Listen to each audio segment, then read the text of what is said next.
Most people do not train for performance, they train for appearance. When the emergency comes, the fall, the fight, the flood, the person who needs to be carried, appearance means nothing.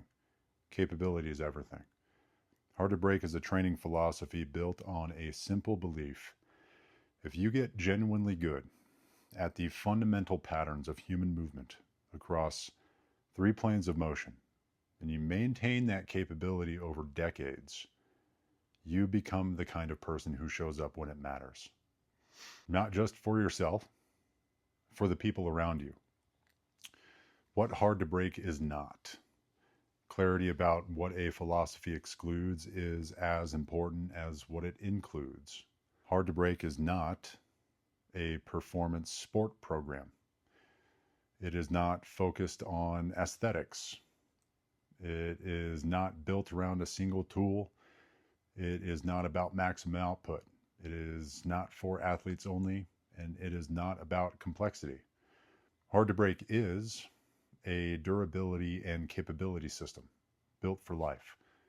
It is focused on function. Aesthetics follow as a byproduct. It is multi-tool. Kettlebell, club, mace, arc, body weight, each fills a gap.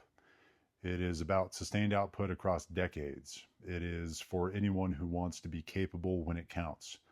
And lastly, it is about mastery. Mastery of the basics at a very high level. And who is this for? Hard to Break was not built for elite athletes. It was built for capable people who refuse to become incapable. Soldiers and special forces operators. The military demands a body that performs under conditions nobody trains for. Under extreme load, sleep deprivation, sustained output over days, and the requirement to be lethal on demand. A soldier cannot schedule their physical readiness. Their body must be ready when the mission is ready. Hard to Break builds that readiness through fundamental movement mastery, not just sport-specific conditioning that evaporates under real-world stress. Law enforcement officers. A patrol officer spends hours seated in a vehicle, hips are flexed, posterior chain is disengaged, and then must exit that vehicle and immediately go into full sprint with 0 transition time. The hamstring that pulls in the first 10 yards, the back that seizes under the load of pursuit, the cardiovascular system that cannot sustain the effort are not bad luck. They are the consequence of a body never built to go from 0 to full output on demand. Hard to Break is built for exactly that. Martial artists. In jiu-jitsu, wrestling, and any combat sport, the body is placed into asymmetrical entanglements, precarious positions, and situations where another person is actively trying to break it.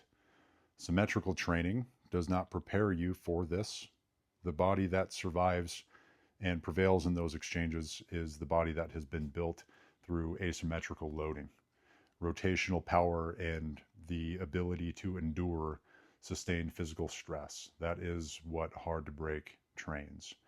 The everyday person, the parent chasing their kids at 45 years old, the farmer loading hay bales and rotating 180 degrees to set them down all day for decades, the adventure seeker who wants to reach the views that only exist at the end of a hard trail. These people do not need a sports performance program. They need a body that does not break, one that responds when called upon, recovers quickly, and keeps working long after most people have started negotiating with their limitations. You do not need to be an athlete to train like one. You just need to be a person who takes the long view on what their body should be able to do. General physical preparedness, not specialization, not aesthetics, not performance sport. The goal is a body that can do anything, anytime, for the rest of your life.